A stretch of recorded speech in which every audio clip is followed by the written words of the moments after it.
Hello বন্ধুরা, সম্প্রতি অতীতের স্মৃতির আলোচনায় সকলকে স্বাগত জানাই। আজ আমরা 1757 খ্রিস্টাব্দে সংঘটিত পলাশীর যুদ্ধের বিবরণে সিরাজের পলায়ন ও হত্যা প্রসঙ্গে এবং পলাশীর যুদ্ধের গুরুত্ব বিষয়ে আলোচনা করব। সুতরাং শুরু করা যাক আজকের এই গুরুত্বপূর্ণ বহু চর্চিত ইতিহাসের ঘটনাটিকে। পলাশীর যুদ্ধে ইংরেজ সেনাপতি ক্লাইভের পক্ষে ছিল 800 ইউরোপীয় ও 2200 সিপাহী, মোট 3000 সেনা। নবাবের পক্ষে ছিল 15,000 অশ্বারোহী ও 35,000 পদাতিক, মোট 50,000 সেনা ও 53টি কামান। এছাড়া ফরাসি সেনাপতি সিনফ্রের একটি ক্ষুদ্র বাহিনী ও কয়েকটি কামান নবাবের পক্ষে ছিল। কিন্তু যুদ্ধক্ষেত্রে মীর জাফর তার প্রধান সেনাদল সহ নিশ্চেষ্ট থাকেন। রায়দুল্লভও তার সেনাদল সহ নিশ্চেষ্ট থাকেন।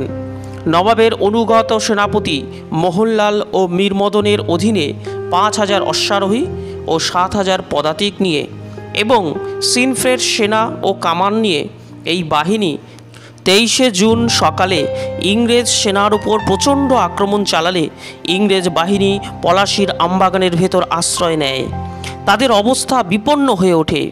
এই সময় ইংরেজের গোলার আঘাতে মীর মদনের মৃত্যু হলে নবাব মনোবল হারিয়ে ফেলেন।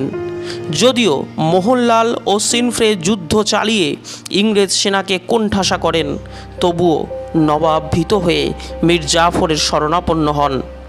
বিশ্বাসঘাতক মীর জাফরের পরামর্শে নবাব মোহনলালকে যুদ্ধ ত্যাগ করে ফিরে আসার নির্দেশ দেন।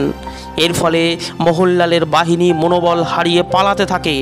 সেই সুযোগে ক্লাইভ পাল্টা আক্রমণ চালিয়ে নবাবের যুদ্ধরত সেনাদলকে ছত্রভঙ্গ করে দেন। সিরাজ যুদ্ধক্ষেত্র থেকে মুর্শিদাবাদে পালান।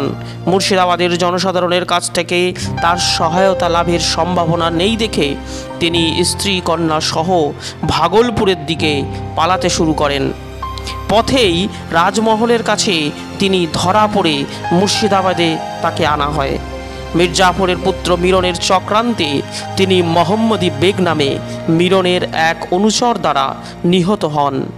মীর জাফর 26শে জুন 1757 খ্রিস্টাব্দে বাংলার সিংহাসনে অভিষিক্ত হন।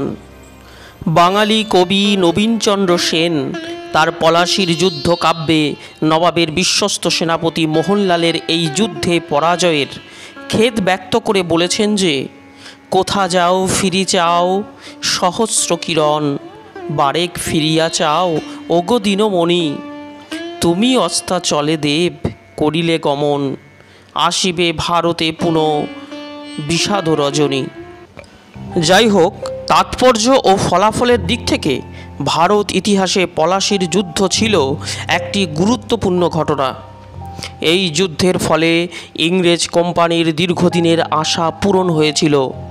এই জয়লাভের মধ্যে দিয়ে ইংরেজরা এদেশে রাজনৈতিক শক্তিতে পরিণত হয়েছিল। নামে না হলেও বাস্তবে তারা বাংলার শাসকে পরিণত হয়েছিল। মীর জাফর সমগ্র 24 পরগনার জমিদারি কোম্পানিকে দান করলেন এবং নিজে নবাব হলেন। নবাবের সামরিক বিভাগ ক্লাইভের কর্তৃত্বাধীন রইল। মীর জাফরের সঙ্গে সন্ধির শর্ত অনুযায়ী কোম্পানি ব্যবসা বাণিজ্যে অনেক সুযোগ সুবিধা লাভ করেছিল। ক্লাইভ ও তার কর্মচারীগণকে প্রচুর অর্থদানে পুরস্কৃত করার ফলে রাজকোষ শূন্য হয়ে গিয়েছিল।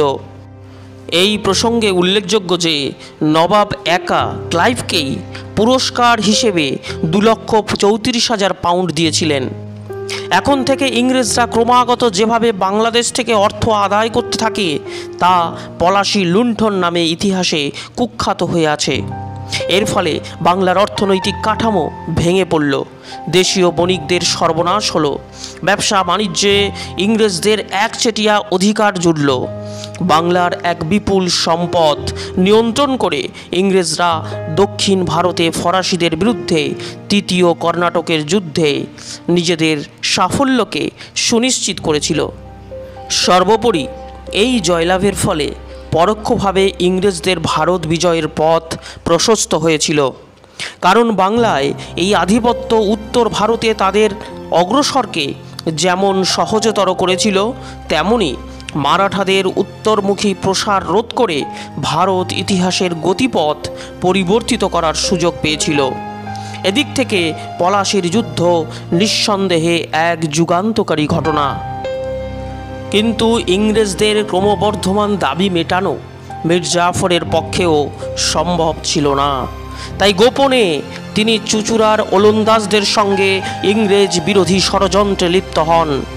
কিন্তু চতুর ক্লাইভের হাতে ওলন্দাজ বণিকরাও বেদারার যুদ্ধ 1759 খ্রিস্টাব্দে সম্পূর্ণরূপে পরাজিত হয়। ফলে মীর জাফরের প্রচেষ্টা ব্যর্থ হয়।